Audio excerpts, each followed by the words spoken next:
What's going on, everybody? Welcome back to another episode of the Archetype podcast. I wanted to preface this episode real quick just with a slight intro. Today's guest, his name is Jimmy Fox. I do a little intro coming up shortly, but I just wanted to share that this is a man that has truly poured into my life. He's a fellow Christian himself, and his testimony is truly special, so please stick around for it. Just a great guy with some good business sense and knowledge that I would love you guys to hear from. So without further ado, I present you guys the podcast episode interviewing Jimmy Fox.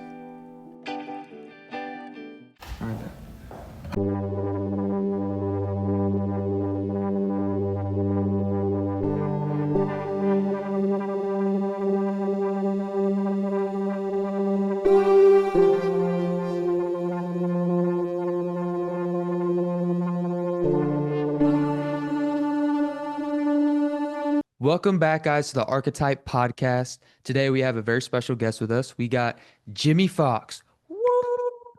Okay, bro, please introduce yourself. Tell everybody who you are, what you do. Maybe just like a brief description of just what you got going on. Why have you on today? My name's Jimmy Fox. What brought me on here, I believe, because of the blend of a Christian focus and a business world today, specifically entrepreneurship. I work one in the music industry, which I always have found to be a challenging world to be a Christian man at times, personally and professionally. Um, I run an e-commerce platform, which is definitely a little easier to be that way. And then most of my background's in marketing and financial growth strategies. But I like to say that a lot of what I get to do for my clients is more of a life coaching aspect of things where I help them get their personal lives together so that their business life can prosper. I'm a firm believer in the fact that the way you do one thing is kind of the way you do everything. I've seen a lot of men pursue business at a high level, but that's the only thing they pursue at a high level. And you see their family life, their faith life, their fitness, mentally and physically all fall apart because they've forgotten that balance and really why they have the opportunities they have. Um, so for me, it's really pursuing all of that all together and being in the center of those, not dominated by one. That's my philosophy behind business. I'd take a guess that that's why Will's brought me on today. Is just that mindset and that perspective that I have. But Will, why did you bring me on? I guess. Well, so just so everybody knows, like ever since I met this guy working at the normal brand, and ever since I met him just off rip, just talking about he's a personable guy. He likes getting to know everybody. So when talking with him, I mean that's what you talk about. What is your life like? What is, I think I maybe brought up the religious question, but like just off rip, he's an open book, open guy to talk to. And through that, you learn that, I mean, he's got so much to talk about. He's got so much to say that actually does really help everybody. I mean, the reason why I love talking to you is because you don't push things on people. You're just like, hey, I may not know what I'm talking about, but like I've seen this work before, and so I just want to tell you just in case this helps you. And then, da da da da da, you say whatever you say, and then it's like, wow, yeah, that was actually a really great suggestion. Thank you. And you actually do carry it throughout your days, you know? So that is why I brought you on, because you are a fellow Christian yourself, and so because of that, I trust in what you have to say, and of course, all the other stuff, the business savvy stuff, yada yada. So the first thing I really wanted to go into before we get into your faith is one, where did your love for entrepreneurship start? I think there's two answers that initially come to mind to this. One is um, pursuit of entrepreneurship, and one is love. I think they're very different words. I'm big on vocabulary and defining that for people. I kind of always had a bit of an entrepreneurial spirit. You could ask my second grade teacher. I got in a lot of trouble with it at an early age, transparently. I was bringing candy to school and selling it. I lived by a Dollar Tree and found ways to make that work at the age of 6. She caught me with some money in the backpack and didn't think that was a good look for a 6-year-old. Yeah. Yeah. That kind of always stayed persistent throughout my life. Like you can go look back at any moment in time, and I've always taken my passions, I'd say, and realized that there was a way to support them outside of just working a day job.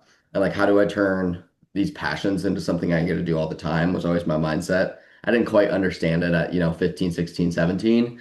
But it was something I was always pursuing is like, hey, I have this love for music. Let me turn it into a career, right? I was playing gigs, making money doing that. And I think the love for entrepreneurship itself came from a very different avenue. I always had the natural skill set for it and enjoyed doing it, but I'd say the word love is a lot deeper than passion for me. And I think the love from it really came from there was this guy in my life that talked to me about the impact you have on other people. And he was also a Christian man and spoke to that God gives us these gifts not to abuse, but to use. And you are able to both impact the lives that you're touching directly, but also a lot more lives. Jimmy Fox, he sat me down and said this, goes, Jimmy Fox, you were given a skill set to be both creative but analytical. You know how to solve problems and make money doing it. If you can do that at a high level, that's going to give you the ability to impact more lives that you don't, people you don't even know in the financials, but also using your gifts in service of God. Let me put that in there. In service of God, there's the wrong way to use the gifts he gives you, but the right way to use them, right? I can actually have a bigger impact on other people's lives. And that's where the love for entrepreneurship came, is when I realized that like, hey, I really do care about other people's hearts. I've always wanted to serve and help people. The way that I can do that best, most effectively, and touch the most lives is actually through pursuing entrepreneurship. One, because it's a skill set, but really it did become something motivating, something that got me out of bed, and something I realized the impact I can have on other people doing that. Okay, so like I just want to preface this for everybody just because I love the stories you used to tell me of like one, the candy thing. I'm in elementary school, but then I don't remember exactly when this was, but you sold fidget spinners and then 3D printed the fidget spinners and then sold the code that you used for the 3D printers for the fidget spinners. Yeah, Like yeah. you're I a was nut. probably about 15, 16 at that age. And at that time, it was, less of a pure intent and less of a Christian intent. But, like I was president of the 3D printing club. I always just loved like kind of designing stuff and getting to be creative, but in a more, um, I don't know, I like building things, whether it's relationships with people, products, or a whole company, right? Um, and yeah, that was probably the first like venture I'd say that I had that was more than like making a bracelet and selling it for $5. I scaled that up pretty big and then quickly realized it wasn't really the lifestyle I wanted to live. It was, kind of shallow, and also fidget spinners weren't going to stay around forever. So I was like, okay, I got a bunch of 3D printers. I probably got to do something with this, get rid of Yeah, them. yeah, totally. And I mean, I know that's not where your heart is selling little things and just trying to make a quick buck. But I did want to put that out there. Just like, dude, it sounds like from what I've heard is just you've always had that just like when you're telling me how to sell at the no at the normal brand, you're like, bro, like I didn't know I was doing this until I had to self-analyze when I had to start teaching people how to sell. And then I had to put words to it so I could teach people how to do it. Like you are Yeah. just genuinely not just like a salesman, but just an entrepreneur, somebody that can understand a product and move it and to sell it and to get it to somebody. And I think a lot of it comes down to mindset too. Is like my mindset was always like somebody has a problem, I want to fix it. It was kind of that service nature to start. And then I found that I just naturally thought about business that way too. I didn't really like know that that's what I was doing, but it was kind of like Tommy wants a fidget spinner. I know how to make fidget spinner. I'll give Tommy a fidget spinner. And then 15 people are asking you for fidget spinners, and you're like, this is inconvenient. Let me charge them. It's kind of like what immature young Jimmy Brain was doing. Mm. But like you can take that service mindset and apply it on a much bigger scale, Yeah. with I'd say much more pure intentions. And I try to keep my businesses that way today, and try to keep my mind on that service aspect as much as I can. Yeah, yeah, and I think I mean, doesn't everybody go through that, right? Especially with me with music, like making music for 4 to probably 4 years of wanting to actually do it in a secular sense. Still kind of like labeling myself as a Christian the entire time, but having a self-glorification lens on it that I didn't necessarily know was so deep rooted inside of me. Flip it, finally realize it. Now I can use the same gifts God gave me for his glory. It's yeah. I think a lot of people fall into that. It's and I also wanted to go into as well, because I do want to start talking about faith a little bit more. But it was in I say that's to set up this next question. In college is when the music stuff started happening, right? Like entrepreneurially. Yeah, as far as actually having a business related to music, yes. Um, I was a musician for a long time myself. Definitely grew up in a bit of a not broken home, it's pretty white, dense from the outside, but a lot of like dysfunction generationally. And I picked up drums at the age of 10. I had played piano before that, didn't really love it, but I did it because my mom loved it. Um, and then I found the drum kit, and it was a really, really good release for me. That was Wow. around, I think I was 10, maybe nine, but I think 10. Was playing drums a lot, like a lot. Just it was kind of my escape. I was a high level sports player and had some injuries, and when those injuries came around, I started playing drums like 3 or 4 hours a day, and it wasn't necessarily a healthy thing, but it was something I loved and was the one thing in my life at that time outside of church that really like put me in a place where I felt safe. Um, and I was going down to Belmont University in Nashville, Tennessee. Um, I was probably early on in my second semester, I started helping a bunch of musicians in town get booked. I had been getting myself booked pretty frequently. This is 2020 for reference, so nobody's really getting booked during the pandemic. It's pretty hard. There's limited spots. And I had some guys, just like I was talking about with fidget spinners. Tommy, what's a fidget spinner? This guy comes up to me and is like, "Hey, dude, how are you getting booked? Can you help me do it?" I'm like, "Yeah, sure, of course." Like, I don't want to pay 16 gigs a week. Take one of these spots. And that number went from one to a lot more than one pretty quickly. And same kind of thing happened where I wasn't necessarily doing this professionally, intentionally to start, but I was helping other people meet their needs. And then I got to a point where I'm like, hey, dude, like I still got to do schoolwork. I still got to, play myself because that's what I was really trying to do at the time. Um, but I found that I was really good at helping people get booked and kind of like teaching them how to network and do all these things. And I started business doing that. I was really booking at the start. And then I realized that um, to generate revenue, you probably need to start doing some marketing outside of just the local community, start doing marketing for people without money, you can't do marketing effectively. So then I started doing the finances for people so that we could do marketing, and then I kind of turned into this chain of what I say is marketing, financial planning, and booking, or financial growth strategies and booking, whichever one you want to call it. Um, but I think a lot more of what moves me today and what I actually my time goes to, like yes, that's the surface level, that's the business model, but is helping people actually get their lives together so that they can show up and do it professionally and get their mindset together. Because in our, and some people, this might be a touchy subject for, but like, I believe that I'm supposed to verbalize my own truth. And I believe that this is something that more people probably need to hear is that like, we're kind of told that like, a no is a failure. Our school system says, hey, you get this one thing wrong, you get a worse grade. You get this one thing right, you get a better grade. And I think in business and entrepreneurship and even in Christian faith, that a lot of the times is like we need to view um, not necessarily doing something right is not as a failure, but a learning opportunity.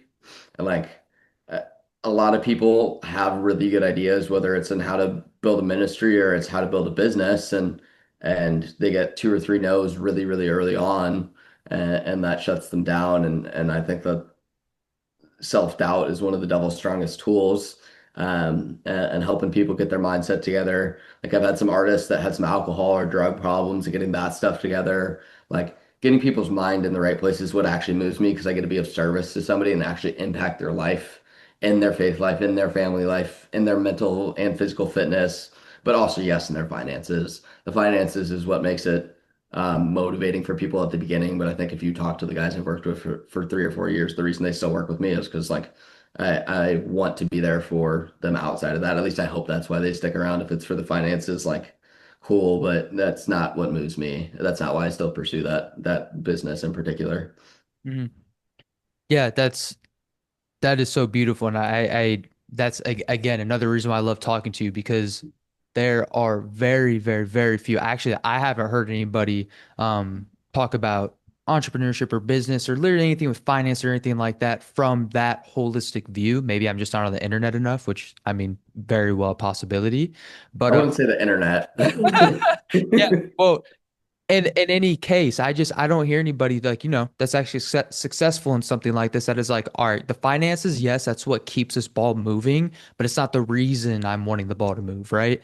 It, it, it's it's there's just so much there. It's thick. It's it feels grabbable. It's like, oh, my gosh, I understand this. There's soul in it. Yeah, Um, you I, got to figure out the money things so you can worry about the other things. There's a lot right. of the time where people that's number one failure, like reason that marriage fails today. If you go look up the statistics, is financial stress. And it's like, if you go figure out the money thing, let me figure out the money thing for you, XYZ artist, whatever industry I'm working in, right? So that you can take that pressure off of yourself. It's not what you're thinking about all day. And now you can start doing those other things. And they can happen simultaneously. But a lot of people, when they don't have money, it's all they can think about because they're worried about their next bill, their car payment, getting groceries, depending on the level of poverty, right? Mhm. Um, so one of the things my mentor told me early on was, hey, figure out your finances so you can forget about them, not so that you can think about them all day, so you can forget about them and focus on Yeah. the other things. Facts. Facts. I also continuing with this story, just so we can get caught up to today, but when did you when did you give your life to Christ and when did you have this moment of like, oh my gosh, this is like, you've turned into a new life. When was that moment and when did that bleed into your business and everything that you were doing? You want like the full testimony or maybe the short version of that? Dude, as lengthy as you will go, let's hit it.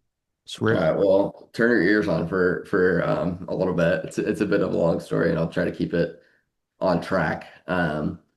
But I was raised in a Catholic household.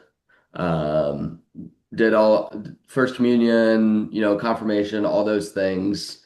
Um, I think a lot of the Catholic Church has some good things, and a lot of it doesn't. And that's not just the Catholic Church. That's all churches today. I think there's some great things and some not so great things depending on what church you're at. There's some altogether great churches, but there's probably a few out there that have some systematic issues.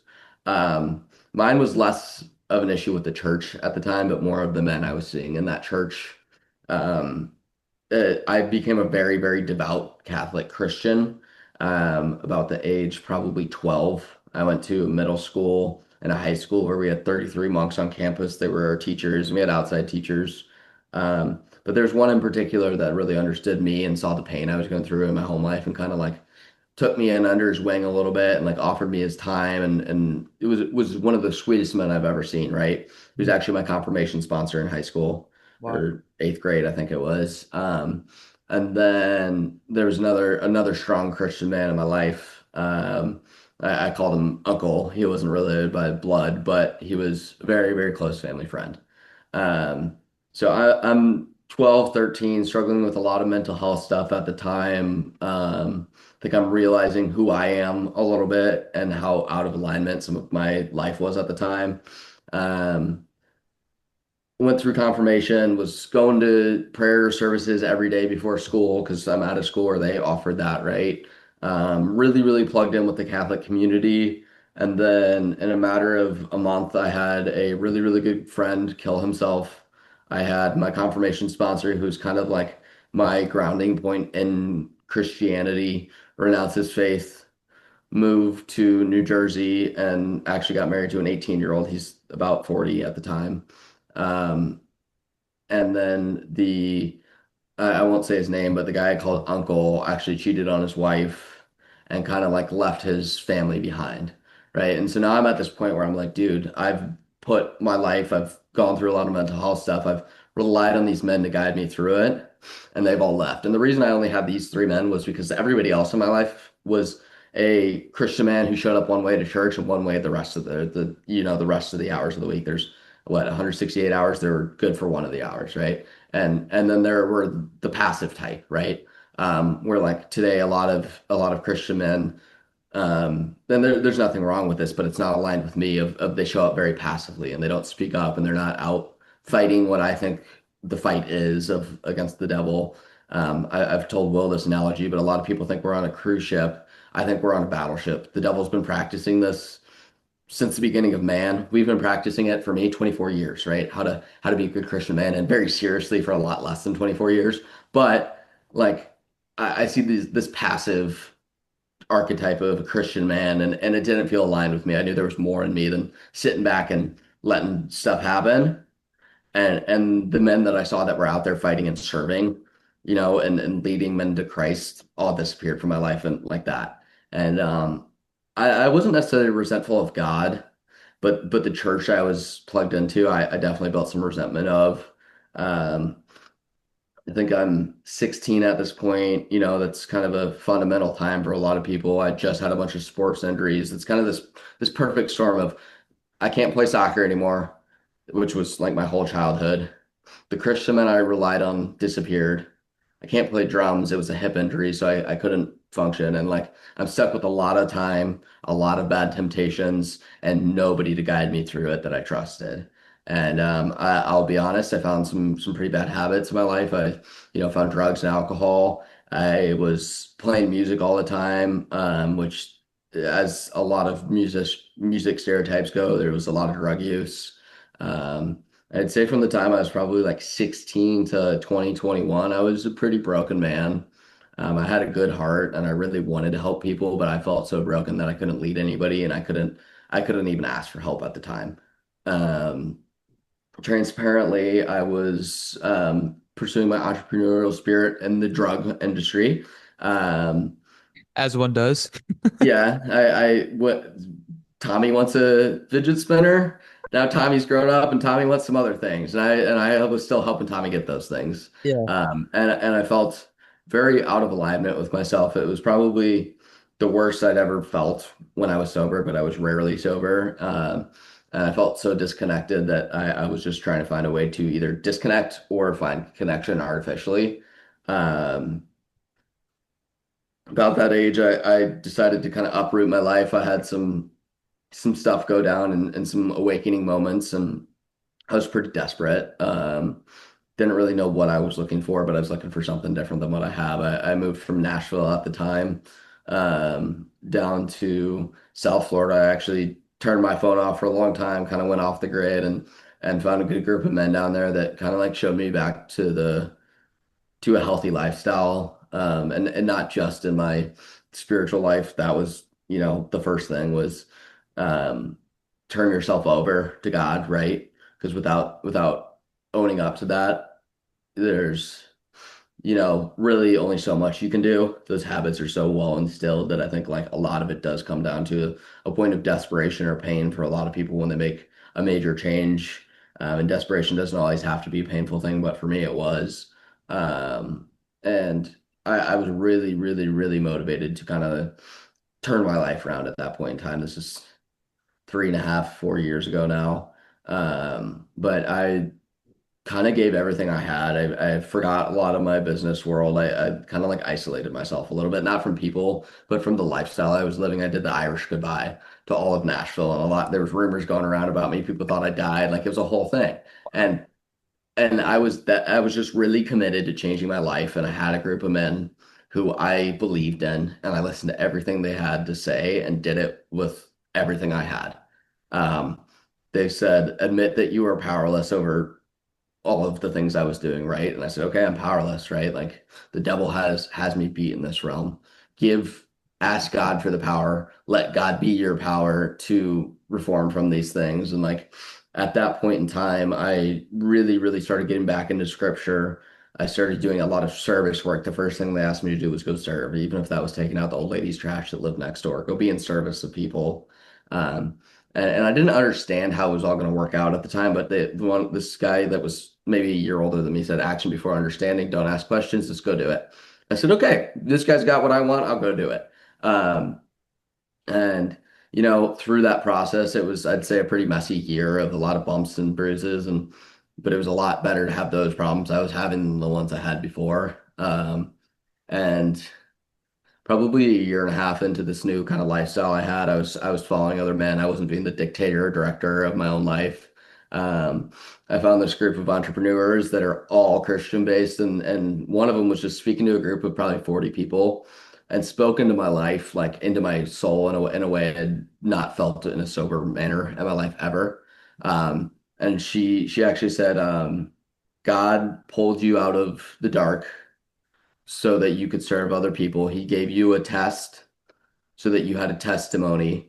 And you're in this room, which was kind of like a room where we were focused on serving and being leaders, like leaders in the Christian community we were tapped into, um, so that you can go impact other people and reach out to them and to help the people that were in the situation you're in right now, right? Or that the people that are in the situation that you were in, they're there right now, so you can help them.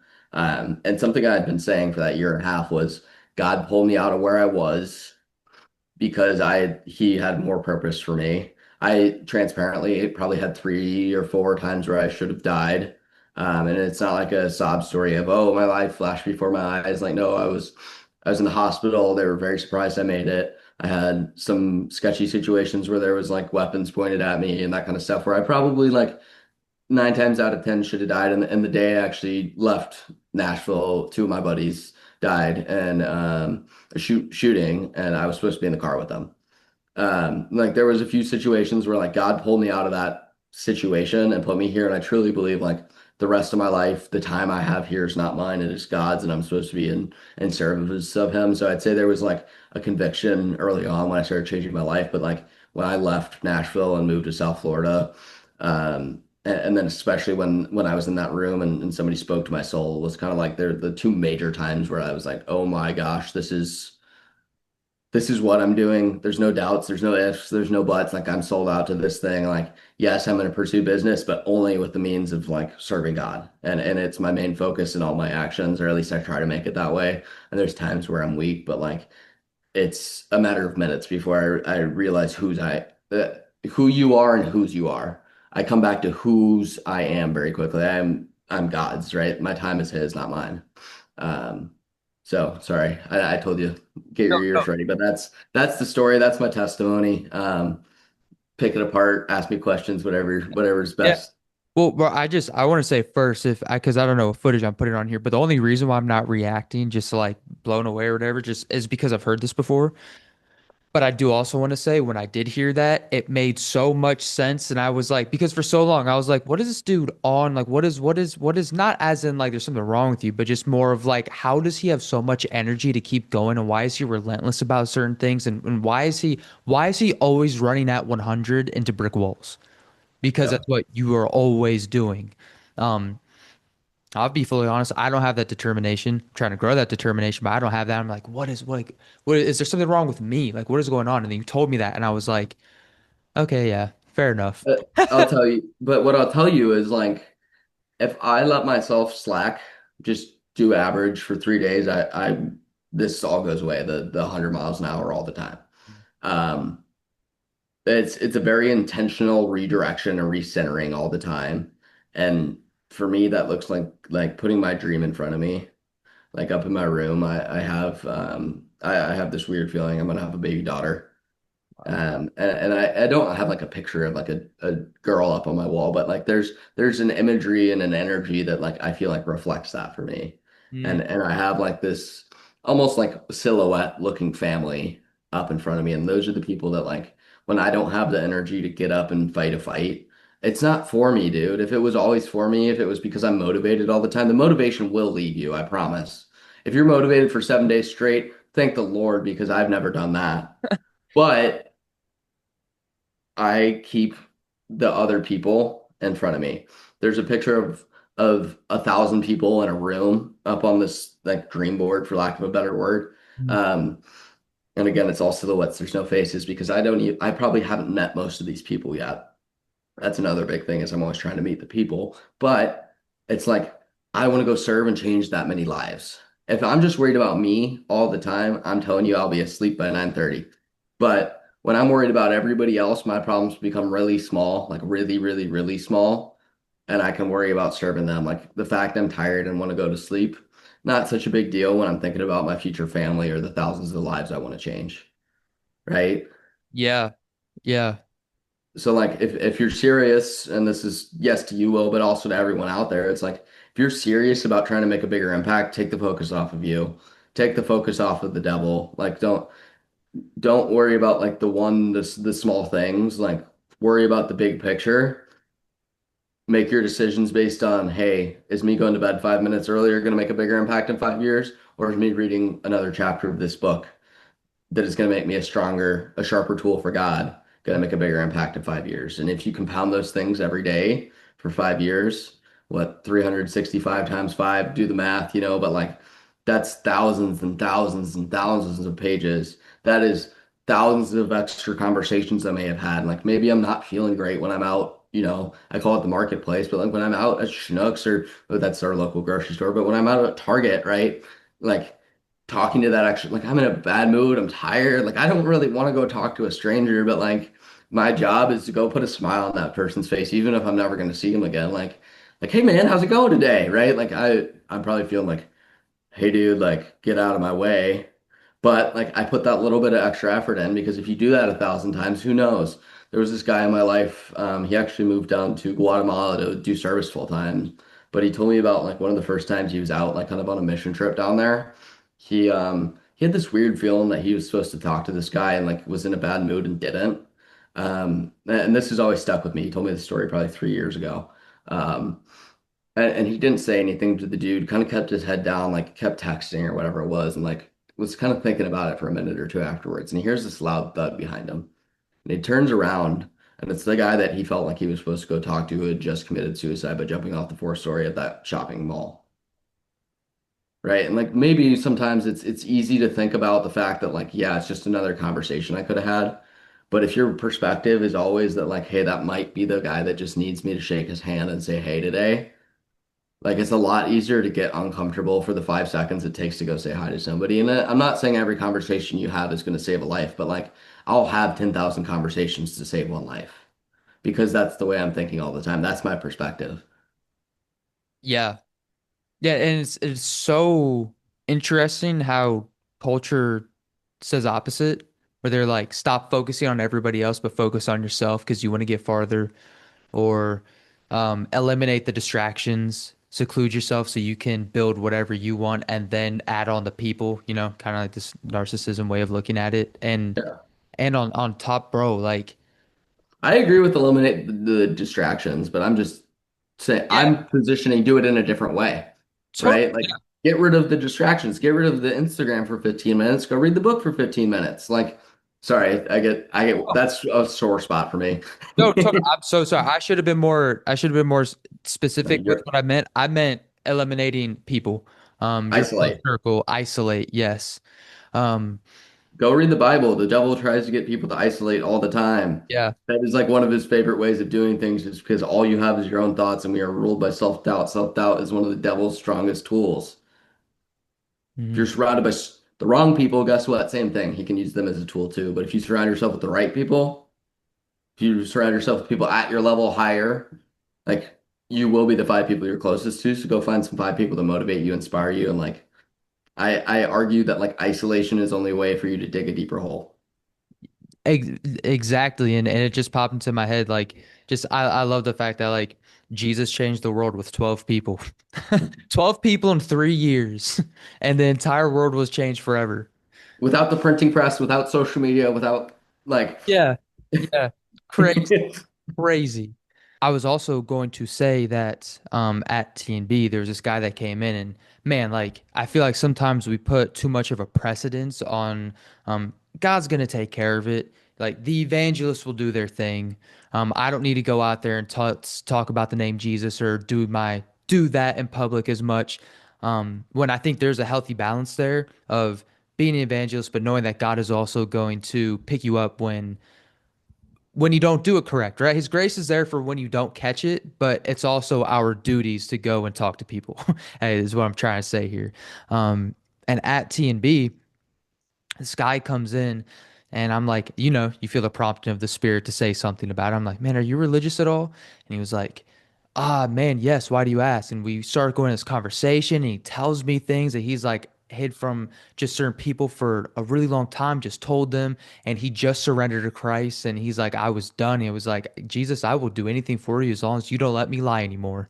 And he was like, thank you. I really needed that. Like at the beginning of 2026, he's like, I needed that, a pick me up. And it wasn't anything I said. I just listened, told him that I felt prompted to talk about it, like that, by the Spirit. And that was just like enough. And I mean, he still comes to the store and there's phone calls and stuff like that. But it's, it truly is amazing how much God can work through our words and work through us. And yeah, I totally agree with you how important it is. And especially in Western culture, again, with the whole isolation thing and after COVID, and it is feels like a task to talk to people sometimes. And especially for other people I know as well. Probably a lot more than I find it hard, but it is important. And I like that. I like that sense of it is that if I have to talk to 10,000 people to save the one that needed saved, it was worth it. Because it's Yep. exactly, and I love it because I mean, it's just reflecting Jesus. I will leave the 99 to go get the one. I will talk to 10,000 people to save the one that needed just the pay. It's the encouragement. There was a pastor that talked to us on it's First Wednesdays at Church of the Highlands, and he was talking yesterday. He was like, encouragement, we've got to be on that. He's like, just encourage people. Like that's maybe just what they need. They need a filling up. They need to be filled up by your encouraging words to go and, maybe just keep doing what they're doing or to save a life. You have no clue what's going on and you have no clue what's going on in somebody's head. And just the small encouragement of whatever ends up coming out of your mouth can really change the trajectory of somebody's day or life. I mean, it's And man, the reason I'm saved is because one guy reached out and shook my hand. And like I don't even have a relationship with this guy, right? But like he is the one that like I needed in that moment. And like he probably doesn't even remember doing it, right? But like the impact he's had on my life and hopefully thousands of other lives, like the butterfly effect, like um it is more like I probably wouldn't be here, like mhm. he really was a guy in Nashville. I was, really kind of going through this struggle of like I need to get out of this life. I need to change a lot of things. I don't really know what to do. And like he just saw me kind of like looking sad one day, and he like knew kind of who I was in the music industry and that I had some success, and like walked up to me and was like, dude, like I met you before, like is everything all right? You don't seem the same as you normally do. And I was like, and it prompted me to open up and like kind of talk about what was going on. And he really didn't say much to me, but he said, just do what's right in your heart. And that's really all he said to me. He said, hey, is everything okay? Do what's right in your heart. And like that was what I needed from a stranger in that moment to decide to move my life and like commit to pursuing something more than selling drugs and, you know. Yeah, yeah, I get you. Oh yeah, I wonder, and because I remember hearing the statistic one time that was like the amount of people that are saved through public like evangelizing is extremely low. And so I think I don't know why that is so. It's not frowned upon, but it's definitely not something that's cheered on, like public evangelizing. Like I don't know. I don't know why it's frowned upon right now in Western culture. But yeah, it's extremely important. Well, I oh sorry, yeah. I think a lot of people see evangelizing as there's only one way to do it. Whereas, like, a lot of the time, our duty can be just to lead by example, and it doesn't always have to be preaching with your words. Like, even in the Bible, it says, like, use words when you need to. A lot of the time, it can just be through your actions of, like, be a good steward of the word, right? And, like, sometimes that requires using the word, but sometimes it's just, like, be that positive energy in a room and be that smile and be the cause of somebody else's smile and like that should be your baseline. And like, yes, there is times when people open the door for you to, maybe bring them to a service with you or connect them to a small group or something. And I do that when I'm able to, but when I'm not able to do that with people, like I think that there's just like a lot more power in like trying to impact other people's lives positively, even if it's the cashier checking you out one day, than we put value to, like Yeah, think it was just I'm finishing that book that we were talking about the other day. I got 20 pages left. I'm so close to being done with it. But it was just talking about the the Andrew mentality, the Andrew the disciple, how like he didn't have any like crazy characteristics. There wasn't, wasn't this big character like Simon Peter. He wasn't this, just he didn't have authority necessarily when he was walking into a room. He was usually, kind of not fully talked about in the stories, but what he did have was that his heart was set on Jesus. Whenever there was a problem, he went straight to Jesus, um, and and he found the joy in the everyday things where it didn't have to be a Simon Peter of the spirit breaks out in Acts and he's leading the new church. It's no, it's just every day I know to go straight to Jesus when there's a problem, and I find joy in the little things throughout the day. Saying hi to somebody, encouraging somebody. He had an encouraging heart. He had a, just honestly what being a leader for most people should really look like. I feel like sometimes is how he interacted. Is the small things of that small conversation actually feeling like it has a bigger impact than maybe going up on stage and preaching to people. Not everybody's role is to go and speak to 50 to 500 people at once. Well, because realistically, like you and me don't have the power to save somebody, only God does. Hmm. Well, but we do have the power to maybe get them to ask why we're different, right? And like my answer is, dude, like I'm convicted by God and God saved me, right? Yeah. Um, but I do have the power to go and choose to put a smile on my face and choose to try to improve people's lives. And like God can do the rest of the work. Like God didn't tell that guy to go shake my hand that day, but guess what? He did, and then God did the rest of the work through a lot of other people and through some moments that were not human power, you know. Hmm. But Yeah. like it all started because some guy had a good heart. Yeah. Yeah. Like I hope I Totally. run into him one day and can say thank you, but like who knows? Yeah. Hey, maybe in heaven, right? Yeah. Um, yeah, okay. Well, so we just went on a crazy tangent there, but um so we got through all of that today. Today, what does it look like for the businesses that you have right now, and the e-commerce stuff that you're doing? Within all of that, how do you look to honor God? And yes, in a serving way of the main focus of all the entrepreneurship is to serve other people, but within the interactions, within all of that, what is your mindset of how you are serving God, within all of that? What are the practical Um, things? yeah, there's a lot of ways to answer that question, and I'll beat up the same point I have been of like I think it comes down to your mindset and anything you're going to be successful in, whether it's in servitude in a Christ life like or it's in building a business.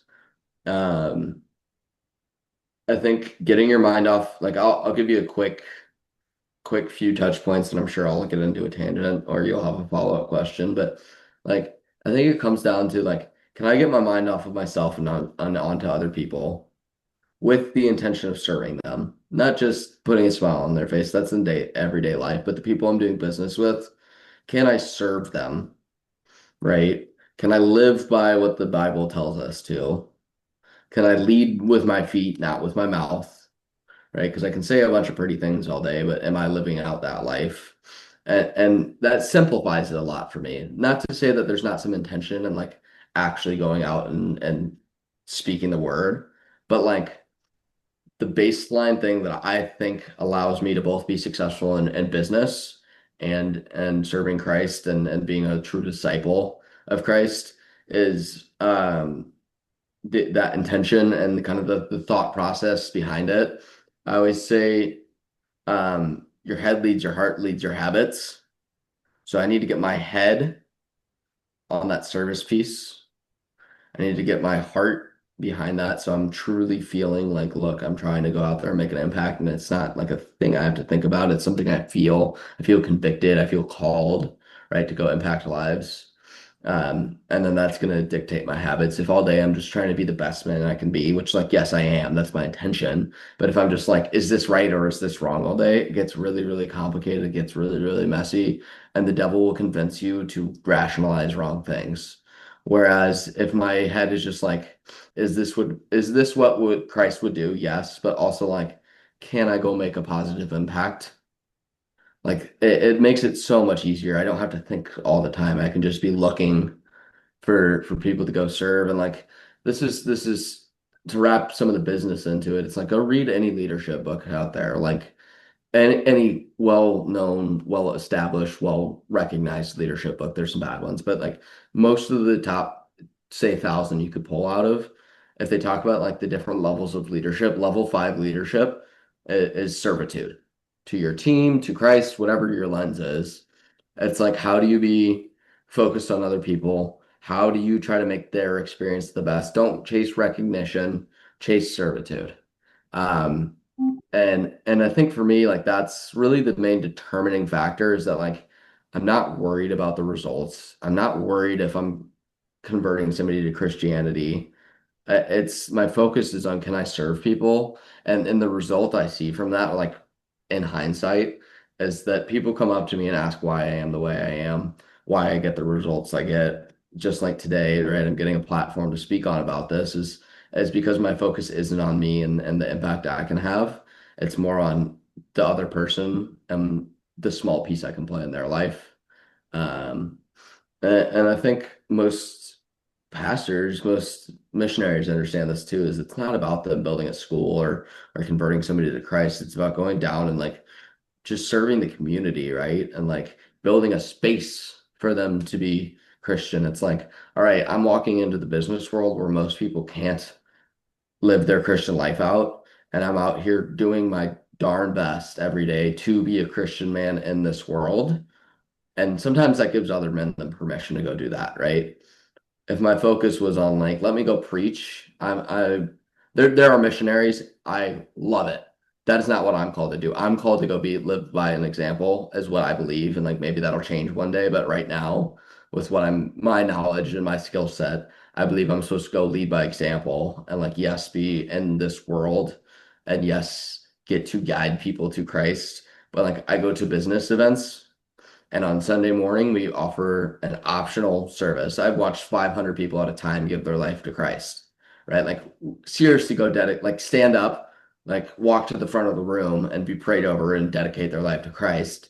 And those are probably people we couldn't reach if we went out in a ministry way. And I'm saying the ministry reaches more people than we do, but I feel like my purpose is to go serve those people that may not have seen it otherwise or may have been closed-minded and they say, "Hey Jimmy, what's you are always on 100. How do you do it?" Just like you asked me earlier, like, where does that motivation come from? And I'm like, dude, honestly, it's not because of me. It's because all the people around me. It's because God instills that in me. The second I start thinking about, oh, how do I stay motivated? How do I do this? How do I do that? That's the devil promise. Like that is him taking me out of the servitude of God. But if I can keep my mindset, if I can keep my intentions good, and just like in everything I do, don't worry about the results, worry about the short-term impact I can have and the long-term vision behind that, like the massive impact that that can result in.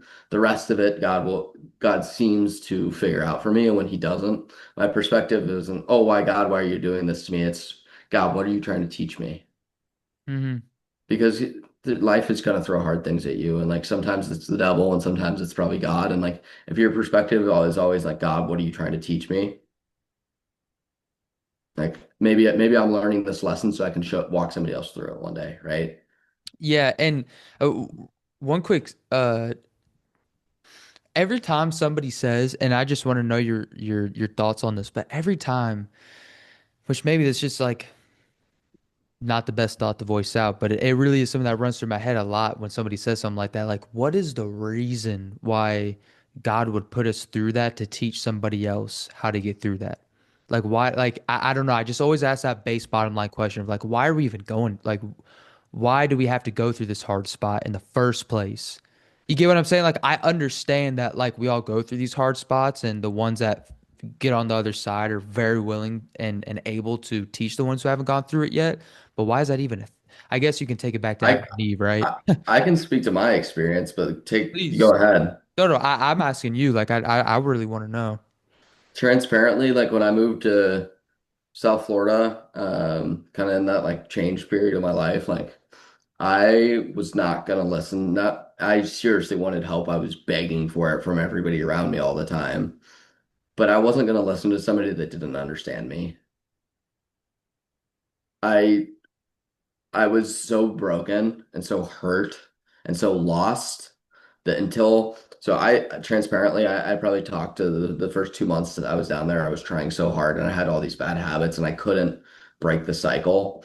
And I had this one guy walk into my life and like I went out to dinner with him and this one other guy and they, had known each other for 2 years. And I kind of sat back and I was just kind of judging them. And I was like, what's the deal with these guys? Let me figure these two guys out. They're a little different, but like there's probably something. And I'm kind of just sitting back watching. I'm really not saying much. The other guy doesn't have a car, and at the time I didn't either. And so this guy's name is Ryan. He goes, drops off this guy named Peter. Um, and probably have like 15, 20-minute ride back to where I was living at the time. Um, and he is the first person in my life to ever be able to read me like a book. I didn't say anything. I didn't give him anything. I didn't give him my heart. Like I was pretty closed off. And he goes, Jimmy, you asked me for help. I see you. I see your heart. Tell me if I'm wrong. Stop me if I'm saying something out of pocket or that you can't handle right now. But here's who you are. Here's what you're going through. Here's how you got where you're at. He didn't know my story. He didn't know where I was. And Wow. dude, without that man making me feel seen, heard, and understood, I probably would have stayed in that mindset of like, what's this guy got to offer me? And I knew Okay. he had life results I wanted, but like he transparently had gone through a lot of the same stuff in his childhood. He had gone through a lot of the same stuff in his teenage years. He had gone through a lot of the same stuff.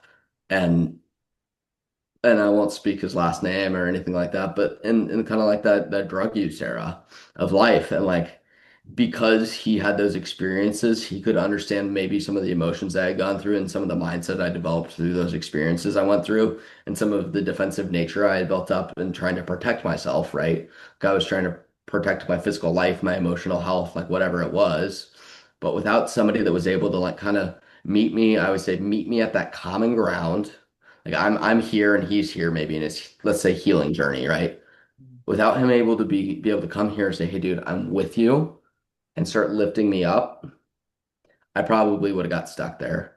And like sometimes when you're broken, you're hurt, you're whatever you're struggling with, you need somebody that's kind of like understands it a little bit. And not that it's the same thing, but can at least relate. And like he could see who I was and why I was where I was. And he had been there, right? Like he had gone through it. Why did God send somebody to earth? Like why did he send his son down here? To Like save us from what we couldn't save ourselves from. yeah, but 100%. But also, like, it's easier for us to look to somebody. Okay, yeah, yeah, I get. Yep. He had to go It's through it so that we understood it on a different level. because guess what? There's probably some humans out there that are hurt and suffering. And if Jesus hadn't walked on this earth, they would just say, that's all fake. But there's historical Yeah. evidence. And like some people need that historical trail of, look, there really Wow. was a man down here that I can relate to that maybe understood some of the daily struggles of being a freaking human being. Okay, I can get behind that, you know? And like that's my experience. I'm sure there's a lot of other people that have different experiences that are also valid, but for me it's like I can't coach somebody through something I haven't been through. I can't ask you to go do something I've never done myself. It's the same as being a restaurant manager. If I'm not willing to go clean the bathroom, why can I tell somebody to go do that? Yeah, you look like a dipwad. Yeah, so like sometimes for me it's like I might be just serving I might be learning the lessons of patience. Like that's what 2025 was for me, was learning how to be patient. And like there's probably going to be somebody that I have the opportunity and the gift of being able to serve down the road. I'm like, yes, I need to learn more patience, but now I can talk to my experience. I can tell my story. I can give my testimony, and maybe that's going to open up his mind a little bit.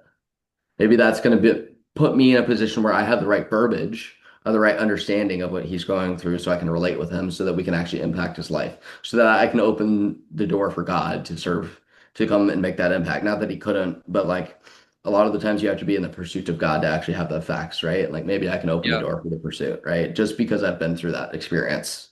Yeah. Dude, you just answered that beautifully. And I'm so glad I asked the stupid question because that was a deeper answer than I was in my head. I was like, oh yeah, we have free will. What came into my head initially was like, okay, we have free will. Obviously, we're gonna cause ourselves hard issues. So to have somebody go through those hard issues already to get us through that is extremely important. But that was wow. Jeez, dude. you don't use the scripture like which you've said this to me before, but you're not someone that's like Second Corinthians da da da says da da da. So therefore da da da, and this is why I live my life like da da da da. But everything that you say just wraps right back into you know with God's word and His character. And it's gosh, There's, bro.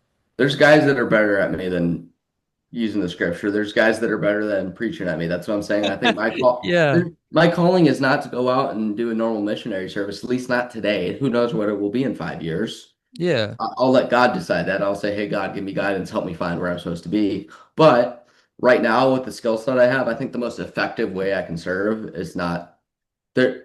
Charlie Kirk, all those guys, all the apologetics, they are all so much better. Even you are so much better at quoting scripture than me and making it more applicable.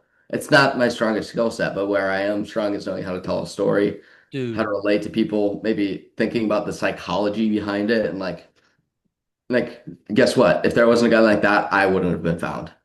Bro, yeah, literally, and it's in your, which again was in the book that I was reading, in the same book I was reading today, in Andrew's heart. He was like, it's the heart that is able for us to speak. When you said like your mind and your heart, and then your actions follow, right? It's so embedded in your heart that it can't help but come out of your mouth, which is so much more important sometimes than just knowing the head knowledge. I mean, you're right. Like people need, I need, when you speak, it clicks easier than some Sunday sermons, right? And it's not because you're reading straight from the Bible, being like blank, blank, blank, blank. Um, but I do want to ask a question because you did bring up books earlier. And that you can rattle off. What are like 3 or 5 books that everybody needs to read that want to get into, creative or entrepreneurship or business or that type of field? What are your top 3 or 5 or couple? You're really gonna challenge me here. Um, Number one, if you don't have a reading habit, this is probably my go-to. I'll give you two actually for this. The Go-Giver. It's a short story, probably a 3 or 4 hour read, maybe five if you're on the slower reading side. Um, Super, super, super digestible, really easy read. But for me, it gets into the mindset that you need to have and why you need to have it going into the business world. It tells the story of the salesman, and I won't spoil the book, but it tells the story of the salesman. It kind of walks you through his journey of changing from an I-centered focus to a servant service, like service-centered focus, and like shows the tangible results that come through in his life through that. And yes, it's a story, but it's based on a true story.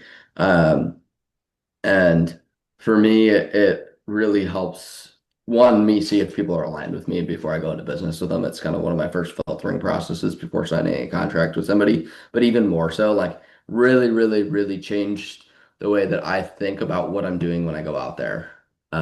If you read it, you'll understand what I'm saying. But that's kind of the first one I'd recommend. It's The Go-Giver. The second one, I'd say 12 Pillars is a very similar thing. Again, these are not like business strategy books, but they're mindset books that you can apply to business very easily. It's kind of the 12 Pillars of Life. Again, talks about service. If you go call anybody in the Fortune 500 company, the first thing that a lot of them are going to say to you is, how can I be of service of you? How can I serve you? The most successful people and Christian faith and any faith or in business most of the time have taken their eyes off themselves and worry about serving others. And I believe God rewards that. I think also just like when you don't worry about yourself, your problems become small and you can worry on the big picture a little bit bigger. You can worry about serving other people and impacting lives. And like everything seems to work itself out when you forget about you a little bit. Like obviously eat, take care of your health, work out, like all those things, but like you need some self time. But for me, like when I'm not sleeping and when I'm not like self-reflecting at the end of the day, which is something that everybody should do to see where your pitfalls are so you can resolve them, you know, um, like I think if you can keep the rest of your hours focused on other people or something bigger than yourself or a combination of those, like you're gonna see exponential results in whatever you're pursuing. Um, 12 Pillars is a very similar kind of concept behind that. It's really kind of talks about like the pillars that you should build yourself on in life. And as I opened up this call with, the way you do one thing is the way you do anything. So like I think a lot of it's like getting the rest of your life in balance. It kind of goes through again some of that service leadership mindset. Um, And that book, I will say, I haven't, dude, I still have the Go Giver back there in my room. I will be fully transparent. I got this book, I think probably 4 months ago. I bought it. I still haven't read it yet, but it's gonna be the next one I read. And but I did listen to 12 Pillars, and I will say, guys, you have to go read it. It's a lot of not self-help books, but just books that try to grow you and teach you things. Not always from a very artistic perspective, but this is like using I think what is a fictional, maybe a partially fictional fictional story, story. using a fictional story to show you why the 12 pillars are important and going in a chronological order of those 12 pillars. It's actually a really beautiful book. I think it's one of the most digestible kind of like Mhm. holistic success books, not just like here's how you build a business, here's how you be successful. It's Right. but and, and I think that if you apply success principles to whether it's pursuing God or it's pursuing a business or it's pursuing a marriage or it's pursuing anything, those principles apply to all of them. It's not a business success principle, it's a success principle, right? It's a Yeah. if you want to succeed at anything, here's maybe some of the things you should think about doing, Mhm. right? And I think a lot of people read a business success book and forget that they can apply that to their marriage or their like their personal Yeah. finances or and I think that's one of the things that in today's world is very different than what it used to be. Is like everything was kind of all one thing back then, and today it's like, well, I can go on this TikTok channel or this TikTok or this Instagram or this YouTube or like this car or whatever it is, right? There's so many different things. There's so many distractions all the time. It's like make it simple again, guys. Just like live your life in a successful way in all areas of life. Because like we talked about earlier, if you figure out the money thing, you can spend more time on the other things. But if all you're worried about is the one thing, all the other things will sneak up behind you and take you out. In my perspective. So that's why the first two I recommend are kind of just more generic success books. As far as a Christian-based book, this is directed towards men. There's a women's version of this too by the same author, or maybe his wife, I can't remember. Let me make sure I'm getting the title right. I mixed this up with one other one. Um, I could do either of those. I love both of those. I'd say Wild at Heart. Wild at Heart's a really, really good one for like Christian men trying to live in today's age. It was kind of a book that took the cap off of like, how do I be a Christian man? And I have all this energy and fight in me, and like I have this desire for more, not just more for me, but like to do more and have more impact.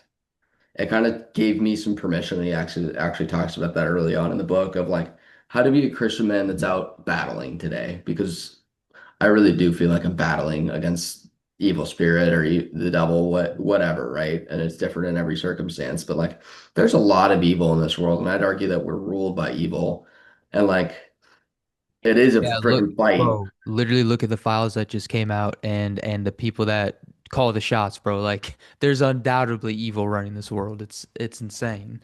Yeah,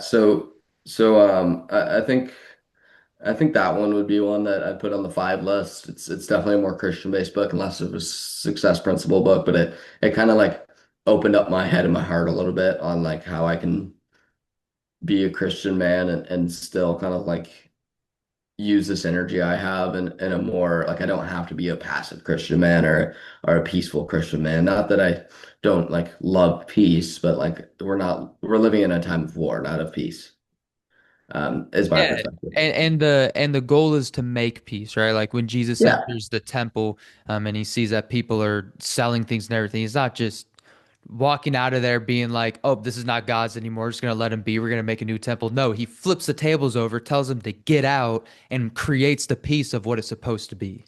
And I think that's where we're at in today's world is there's a lot of stuff going around in this land created by God. And like there needs to be not just a few men, but an army of men that stand up to fight. Hmm. Um, And I saw it, it was a supposed to be a comedic short, but I did really see the truth in this, where it was like this guy acting as three different people, but it was basically this idea of like the people who are calling the shots to higher, control the elites or whatever. We have these, iPhones, you're supposed to go to the gym and take care of yourself and go to your 9 to 5. And then when you get home, your phone babysits you till you go to bed and then you're exhausted and you fall asleep, do the same thing and wake up again.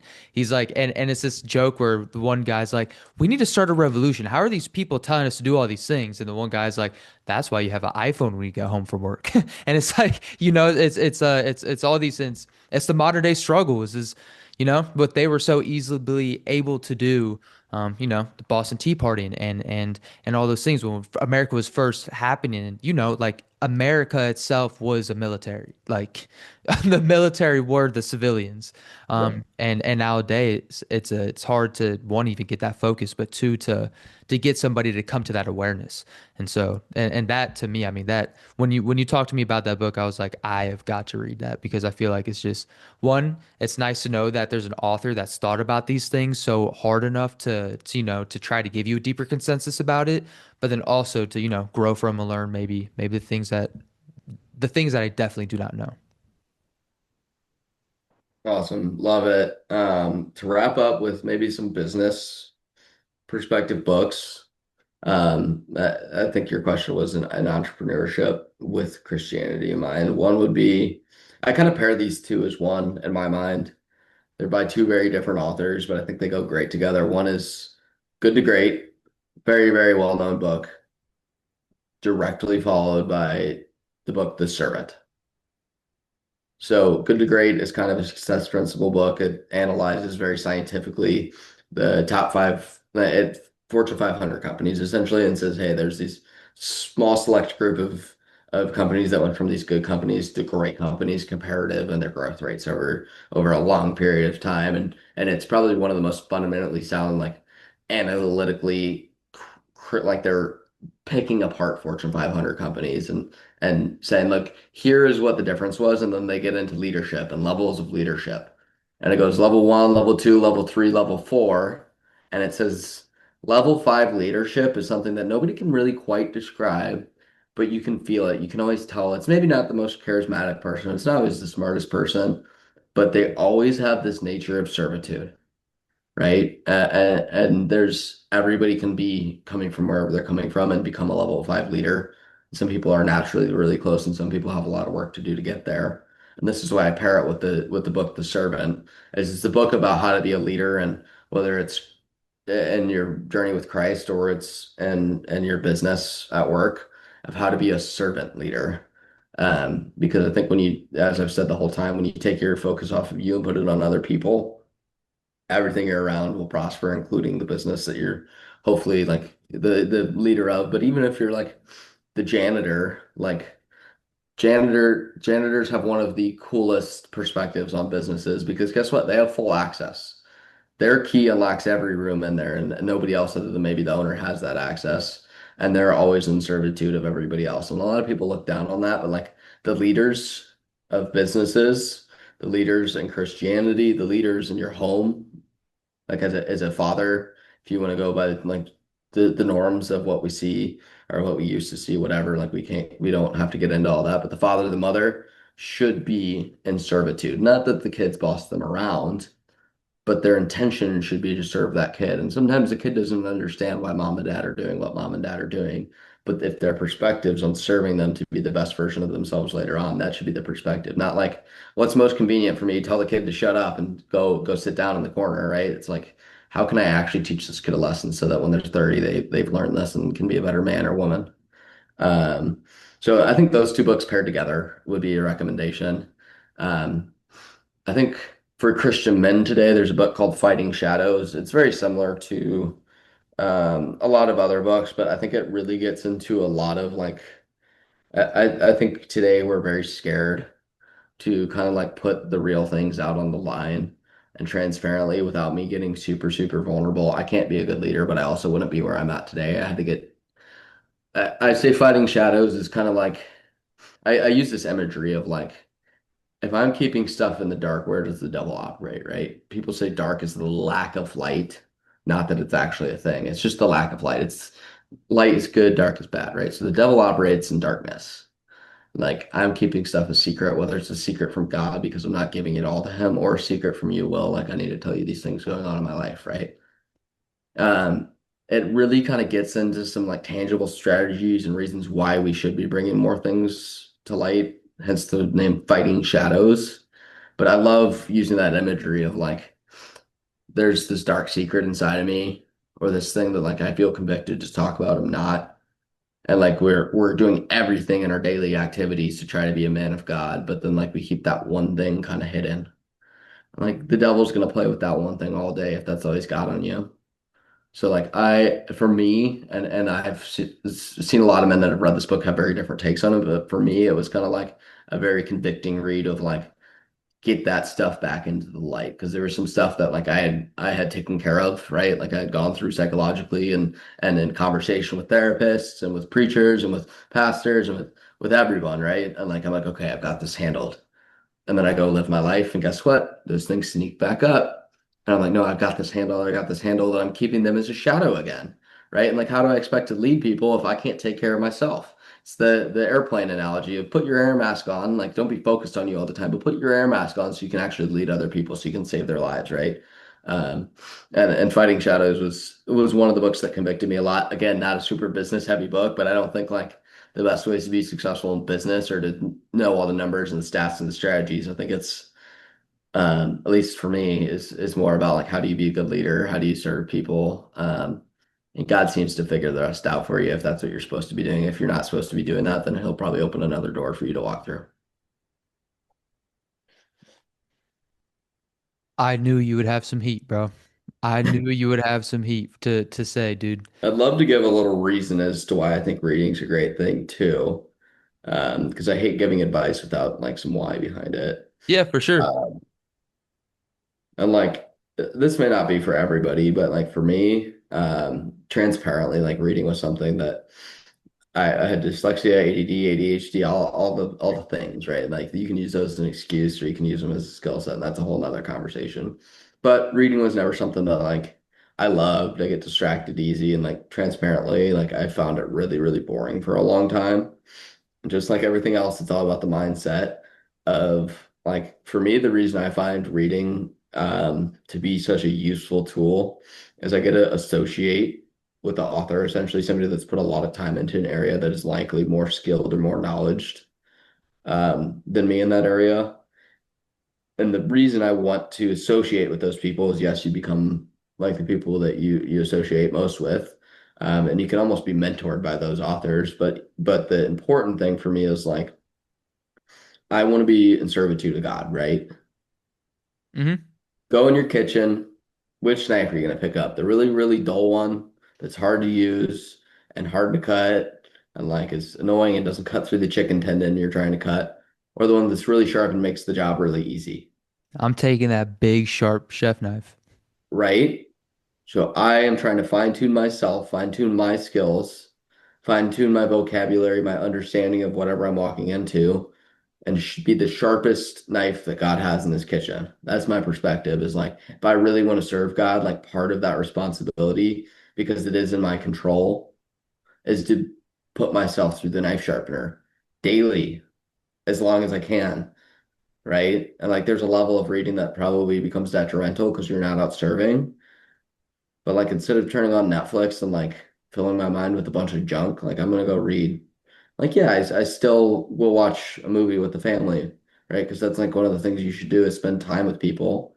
But instead of being alone in my room watching Netflix and probably a bunch of stuff that's like controversial or contradictory to what like we're supposed to do with our lives, like I would much rather fill my mind with stuff that's going to let me better serve God and be an easier knife for him to cut with. Mm. Um, so at least that's my mindset behind it. Well, I know you have told you this before, but like for me, that was a big change in my reading habit, and it took me from reading, maybe 8 books in a year. It took me from 0 books to 8 books to a lot more than 8 books a month. And I've seen the results of it. I'll say that. it's fundamentally changed my ability to help other people, and in that process, at my day job, it's made a big impact. In my businesses, it's made a big impact, and in my ability to serve God, it's made the biggest impact. Yeah, and I'm thankful you're saying it again because I it's one of those things you need to keep hearing. Definitely, and that's one of the things I admire about you most definitely is the practical steps. Um, again, like you go to church and the leaders there are some of the most important people, that should be in your life, right? But they will give you the spiritual steps, so the practical steps inside of the church, but you're like, dude, like you really want to go and be the sharpest, I'm not this saying like not the sharpest tack in the bunch. If you want to be the sharpest tack in the bunch, go and read instead of the YouTube or the Netflix that you're putting on. Go and fill yourself with the information you need and then go and see how much farther ahead you are in certain areas than other people day over day over day, and see how much God can use you. When you're looking at who to take advice from, even with me, like look for fruit on the tree. Like when you're looking at the authors you're reading, look for fruit on the tree. It's like if if the tree is dead and barren, I probably don't want that advice. I don't want that perspective in my life. But if that tree is full of fruit, impacting lives, is really doing something, like okay, like sometimes it's just action before understanding. That's one of the things, like since I've changed the trajectory of my life, that stands out to me is like I always want to understand everything. Like even as a kid, my mom told me to stop asking her why because she never thought that way. And she'd always be I'd be like, she'd be like, Jimmy, it's time to go. And I'd be like, why? And she's like, well, because the schedule's that's your soccer practice is at 5 p.m. And I'm like, why? And she's like, well, that's when the coach scheduled it. And I'm like, why? She's like, Jimmy, stop. Right? So like, but I felt like I needed to know in order to be able to commit myself, right? And like Yeah. that was probably my biggest barrier for a long time was like not being willing to act without a deeper understanding. And like I found that in my faith journey, it's been really helpful to sometimes just be like, okay, this guy's like clearly got it together, or like this group of people are really making an impact. I may not understand why they say to do all the things they say to do, but like let me give it everything I got, not question it, not doubt it, just for a little bit of time. And if it's not aligned with me, and depending on what it is, 2 weeks or 2 years, right? Depending on the gratitude of what I'm or gravity of what I'm trying to go after, like then I can make a different decision. But if I haven't given it everything I've got, like if I didn't try the reading habit for more, like if I read one book and was like, oh, this isn't working after a day of finishing the book, like, yeah, I probably wouldn't still be reading. But I had some pretty successful people in my life tell me that, like, look, reading is going to make the biggest impact that you won't even understand until you've done it. You go look up the stat of like how many books all the Fortune 500 leaders read every year. It's a pretty decent number, and there's a pretty direct correlation between like the guys that read and the guys that don't. Um, and like I saw enough statistics to be like I may not understand how or why that is the way it is, and I had a rough idea about like some things you just have to experience in order to understand, and you can think about them all day and until you've done them. Like I just preach action before understanding sometimes. Yeah, As yeah, as long as there's fruit on the tree. totally. Yeah, totally.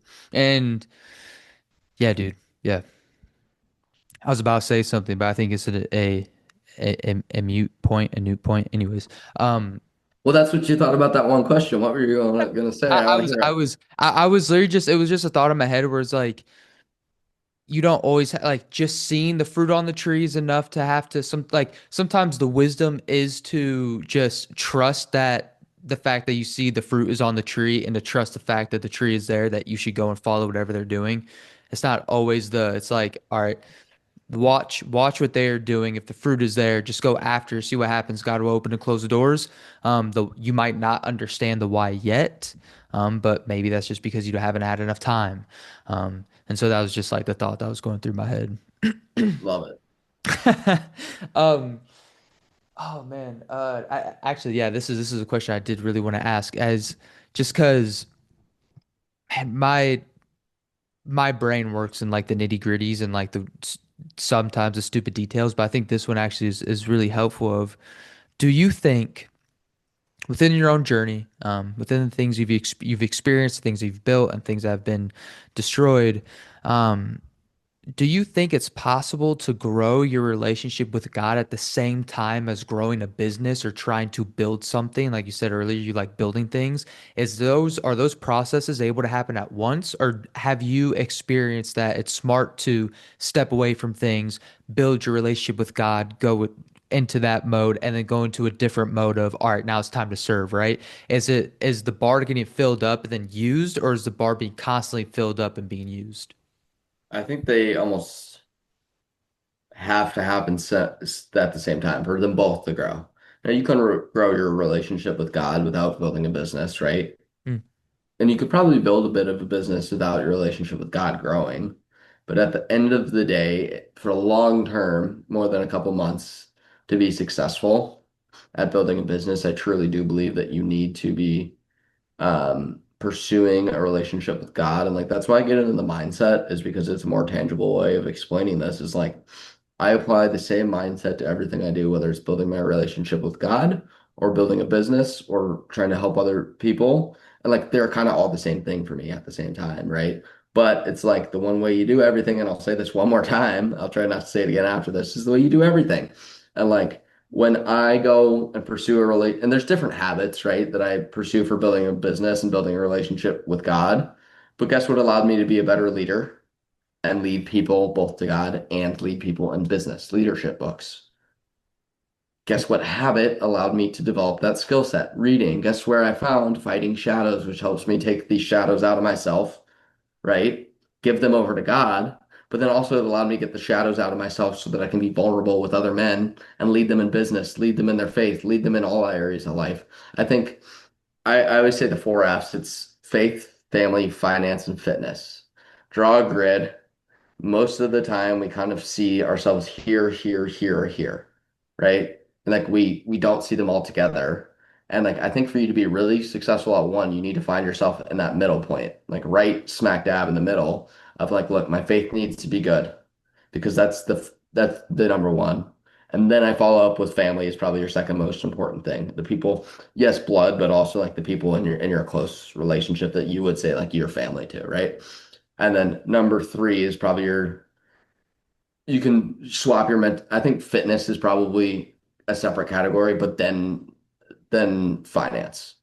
Because if your faith life is awful, why have a really strong family and a really strong finance? Because guess what? They're probably going to fall apart because your brain's in the wrong spot.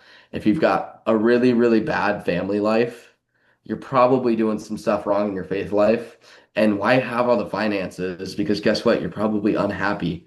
If your finances are awful, like, yes, you can still pursue God, but I think I personally can impact more lives when I have the finances to go give to a charity or build my own charity. You know what I mean? And you can do that without finances. But for me, I say finances are like a great lubricant. They just make the path easier in the society we live in today, right?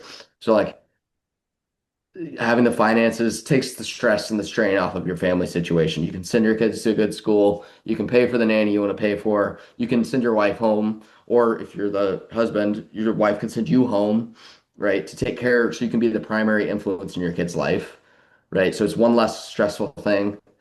You know, you don't have to worry about the finances all the time, so you can probably pursue your relationship with God and your family better. And then the fitness thing I say is mental and physical fitness. Mental fitness so that you can be mentally sharp, you can be healthy, you can show up in all of those other areas consistently, right? And then the physical fitness, because I want to live the longest life I can. This isn't just be big at the gym, right? It's like my dietary, my joints need to be healthy so I can walk around. Yes, I probably want some muscle the longest. The key indicator for lifespan, by the way, is the strength of your legs compared to the rest of your body. Don't know if you knew that. Go do the research. It's really new. I FDA did is not probably know that. FDA is going to change the whole pyramid of food right now and probably the next 10 years. It's crazy how Dude, wrong some of this stuff are. I saw that. Isn't it literally flipped upside down now? Pretty much, and we can, if you want me to ramble on this, I could do it for an hour. But like we don't get all the nutrients in the way like 100 years ago we were hunting animals that were eating in the forest. Now we're eating animals that are raised on grain and one type of grass, not multiple types of grass, not leaves, not so like our pyramid's a little skewed. Whoa. So we're not getting a bunch of the nutrients, right? Like society is pretty off and a lot. I think almost every area to the same level. I think we've built this society of of comfortability and like transparently, you're not going to be a good Christian if you're always comfortable. You're not going to be a good businessman if you're always comfortable. You're not going to be a good fa father, mo mother, husband, wife, son, right? If you're always comfortable, there's hard conversations. You won't even be a good friend if you're always comfortable because you're not inspiring them to do the best in their life because you're not leading by example. And like you need to have, so let me get back to the original point though, is you need to have all the fitness mentally and physically to be able to show up for as long and to the best of your ability in those three other areas is kind of my perspective. And the chain, like the fitness thing kind of falls in, like it's not really there's kind of a blurred line of when to prioritize in my mind. But like faith, family, finance. In that order is how I think of priority. Is if my faith is all screwed up, the rest will fall. So get your faith solid. And then if the family stuff's all screwed up, like, okay, I probably need to show up for my wife when she's struggling before I need to show up to a business meeting. Now, if she's always struggling, some of it might be her responsibility to take care of, but like I need to be there for her, right? I need to be there for my kids to be the father they need so that, like the reason I talk about my daughter is like I want to be the man that sets the standard of what you look for in her husband one day because I don't want her marrying some dirtbag like the 18-year-old guy I was, right? Yeah. And like the finance thing again, like it's probably my lowest priority if I'm going to put them in an ordered list, but it's also a super important thing to get figured out so that it's not the only thing you can think about because if you're broke and rent's due tomorrow, what are you worried about? You're worried about paying your dang rent. You're not worried about serving other people and pursuing God, right? If your heart's failing because your fitness is bad, that's probably the main thing you're thinking about. Some people are going to be in prayer, but guess what? They're not worried about helping their daughter and their son and their wife and their dad.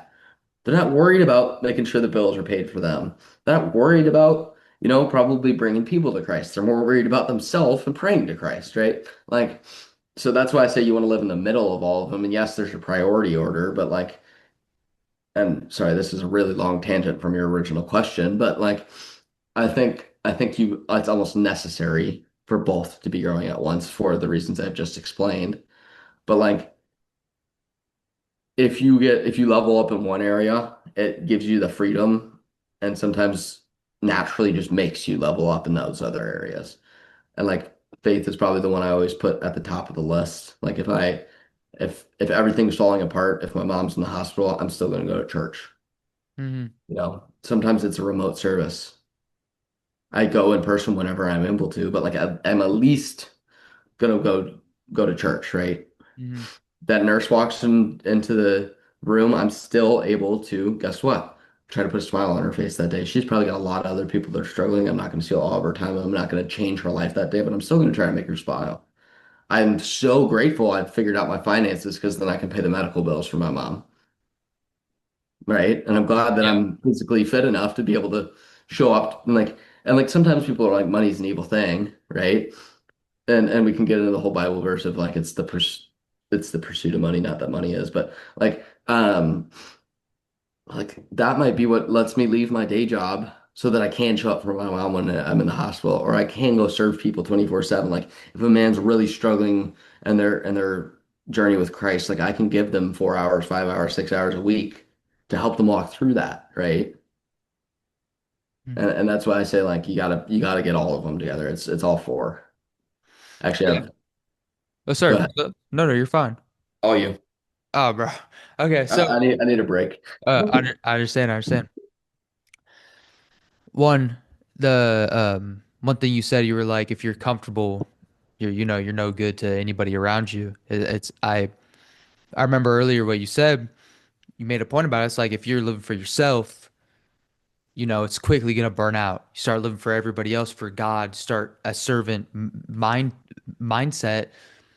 You're not living that way anymore. You're not there. You can't be comfortable because if you're constantly in a servant attitude, you're not going to get unhealthy because there's other people relying on you. You're not going to stay broke because if you're trying to serve everybody around you and you can't put groceries on the table for you or anybody around you, you're obviously not serving. These things. It's just like it's very cool as to talk because I really hope the everybody watching this kind of sees that where like everything you're saying kind of loops back into each other into different avenues, but they all have a center point and it's Jesus, but in a lot of different ways saying that, um, which is so awesome. And I also want to just make a side comment on Pastor Rich Wilkerson Jr. came in and spoke at our church. Um, and he put it in order for himself. It's literally exactly what you said. For him, it was more of a it was a bit of a different list, but it was like first spiritual, then family, and then like three or four other things, and then the church. And he's like, it's hard sometimes to hear that like the church that he founded, that he runs, is like on like number five or six. But he's like, guys, I couldn't run the church if I didn't have my spiritual life first. Because if I'm not living for God first, I can't live for my family and be a servant the way that they need me to show up. If I can't serve my family first and my family life is all screwed up, how am I supposed to go and speak to you guys? And so it's exactly what you're saying. And it's crazy because we're now like sometimes we're all just realizing this, but Moses said this back in and when he was trying to lead the Israelites back to Israel. He told them, if you are fearful, leave the battlefield, go to your homes, your vineyards, where you work, your vocation, figure those stuff out. Because if you have fear, you have issues going back on at home, you're no use on this battlefield. You've got to go figure out those things, then come back and you can fight the good fight. And so it's exactly what you're saying. And I guess also just want to tie that in, like with all these books, the leadership books and everything is extremely important to read. But also, like guys, and first, I just would highly recommend the first book that you pick up in the day is the Bible. Go and get the Word in you, and then get those leadership books in you, and then that allows you to have the discernment to go and test the fruits. Jimmy is able to test the fruits in those books because he knows the Word of God. He knows what His Word sounds like, His Spirit, what it feels like, and he knows if it doesn't feel like, if he doesn't see the fruits on it, there's no use in listening to it. The Bible's my filter for everything else I do. Yes. Because without that filter, how do I know if there's fruit on the tree? How do I know if it's in alignment with where I'm trying to go? I kind of took that one as a guaranteed on the list. Like it doesn't even hit top five. It's necessary for there to be any other five. Yeah, That yeah. makes sense. Totally, bro. No, no, I knew where your heart was at. I don't know why I felt a reason to verbalize it right now. Um, yeah, I had, I guess, did you have anything else you wanted to say about what we were just talking about? Um, no, I guess like if you don't know where to start with the Bible, there's a lot of stuff out there. If Will's comfortable with it, have him like my number down on the bottom, and I'm always happy to hop on a phone call and anybody that this may reach, like give you at least 15 minutes and like Wow. let's chat about some stuff. And if it's like makes sense, like I'll talk to you for 18 hours. I told you, my time is not for me. It's because the reason I'm still alive today is to serve people. And like a lot of guys think I'm joking when I say that, but like no, the minute I stop serving, I hope God takes my time back and Dude, gives it to somebody else. you can hear, bro, when you're talking about it and just like the urgency that comes out of your tone and everything you're talking about it, like, bro, like when guys, like when he was telling me this for the first time, like I was literally like, oh my gosh, you really do feel like you're on borrowed time. And you're like, yes, like that is why I am the way I am and the way I'm doing. Like I am truly serving everybody else because I'm not supposed to be here right now. And it's just like, wow, it's I motivating, think I inspiring. think it's everybody is on God's time at the end of the day. But I got smacked in the face real hard a couple times. I was like, okay, I really see Yeah. this now. Yeah, yeah, and I guess that is more of what I mean is that it's you got hit really hard with the revelation that you're on God's time, that not everybody gets hit with. Um, but yes, yes, I will definitely link your number down there, and that is extremely generous of you to give your time out like that. Um, I did want to shift maybe into future looking as we get to the end here. I wanted to ask you if, and this might not be worded correctly, but just if you have any ideas on what the future kind of looks like. I know you're still growing in it, and you're still a younger guy, but like what is your vision? What do you see the landscape? Do you see the landscape changing? Where do you see the future going for, Christians and business and maybe what future CEOs and do you have any like thoughts of where that's headed or literally just anything? Like I'm just wanting to pick your brain. Um, yeah, let me slow down for this one a little bit because that's one that like I think we're gonna see a divergence, and we've been seeing it, and then eventually a realignment of some sort. Maybe not fully a realignment, but right now in the world, I see a lot of us going really, really far right and really, really far left. Not politically, yes, politically, but like just in terms of like everybody's against each other all the time. This isn't just America, this is countries, this is everything. As like if you disagree with me, we can't get along. Like in business, it's very much the same way right now too, I think, where companies are anti-AI, very pro-AI, right? Everybody's just like, I'm taking my stance, and if you don't agree with me, we can't be getting along, right? And I don't think there's going to be a winner to this. I think that you're going to see a lot of different ways to do the same thing. I think what you're going to see is the most successful companies, the most successful entrepreneurial pursuits, and success is not. I'm not talking about success isn't financially successful. I'm talking about the impact that these businesses have on lives positively, whether it's the lives of their employees, their customers, or the world, right? Like Elon Musk, pretty successful guy, financially, yes, but also like he's changed the way that we see the automotive industry, potentially the way we see space, right? Um, and I'm not going to say it's the most like pure intention ever because like you can everybody has their own opinions. I'm not going to state what mine is. Um, but like the guys that are the most successful in their family life, their faith life, and the impact they have on other people are going to be those that are the most consistent because there's so many more distractions today. A lot of people are going to get taken out by those distractions. My personal belief is that those distractions come from the devil, and then he's taking us off of our path, and that those that ground themselves in faith are much more likely to be able to stay consistent and therefore be successful. Those that have the servant heart with the purpose of God as the center and your moving force and who you're trying to edify in your actions, right? Those are the men that are going to be able to stay the course and their families, stay the course and their faith, stay the course in their business, stay the course in whatever you want to apply it to. The ones that live by the Bible, live by faith, live with God is who they are serving above all else, right? Like develop the servant thing for other people, right? Like you should be serving other people. But guess what? God is who you serve first. You can only serve other people because you serve God, right? Um, and those are we're going to see a higher and higher percentage over time of those people kind of emerging out in the forefront. And they may not always talk about it as publicly as I might be, but those are the men that I think are going to be able to, as we get more distractions and more different ways to go, and like all this evil continues to, be able to manifest itself more effectively, and like phones are programmed to like steal our time, and like most of the stuff on our phone, like the saying sex sells is an issue, right? Like Yes, yes, very, very much so. Very much so. And I hate it because I can't even watch YouTube without a duet dating app ad coming up on my phone. And I'm like, hey guys, like, please, give us a break.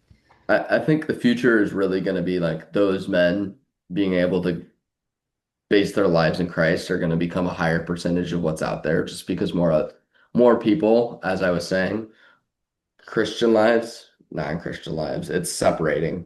There's a bigger gap. And I would argue that a lot of the men living non-Christian lives are going to get taken out by distractions as they're part of the devil's work.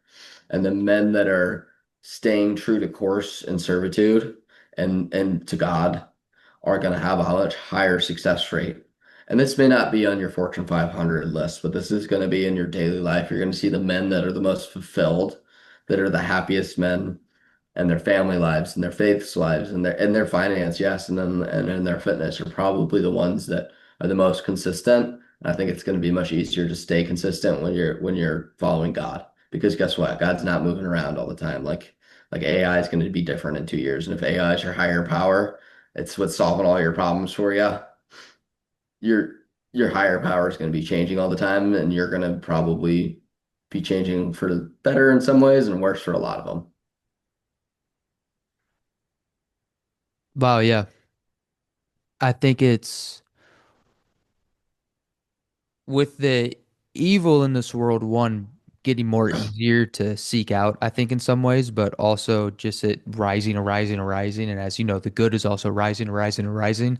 I think it's very interesting for people around our age age group, we are there. There's so many men seeking the good. People our age want to know what is the good, true, and faithful.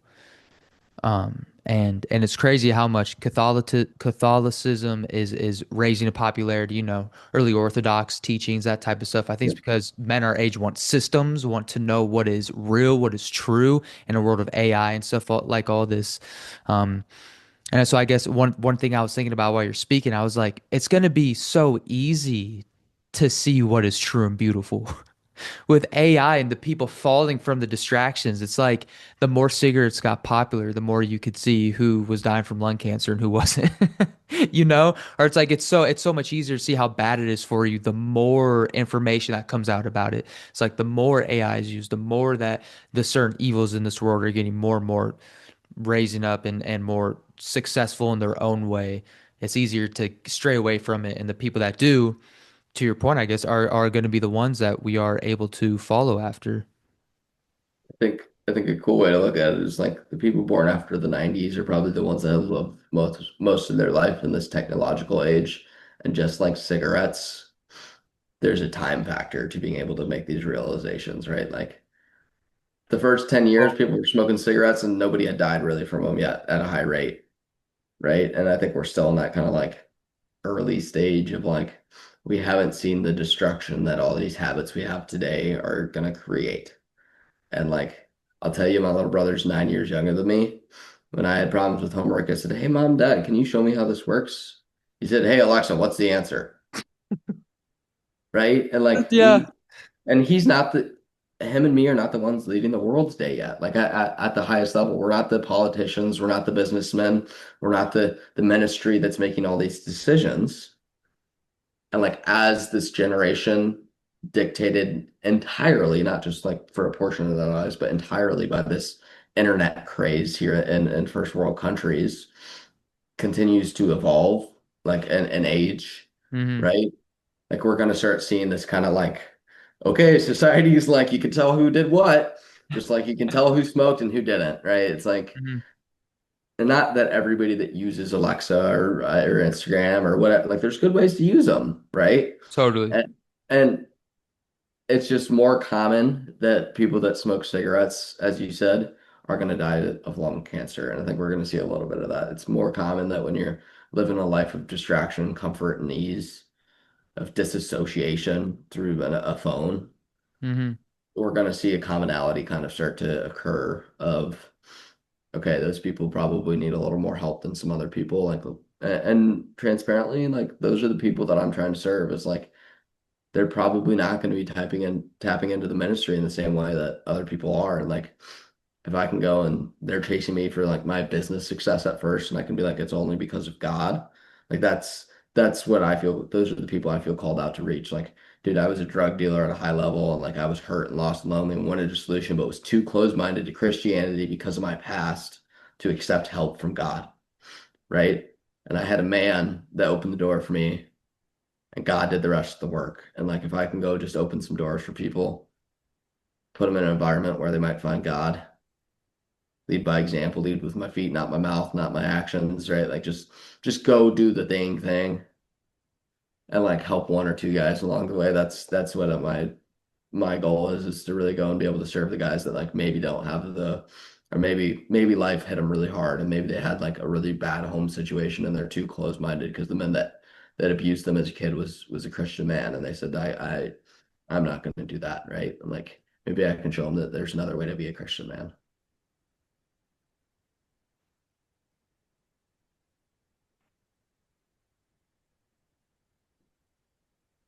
Yeah, I don't even know what to say. I just kind of just like soak that all in. I'm just like, wow, that was the perfect wrap up. Yeah.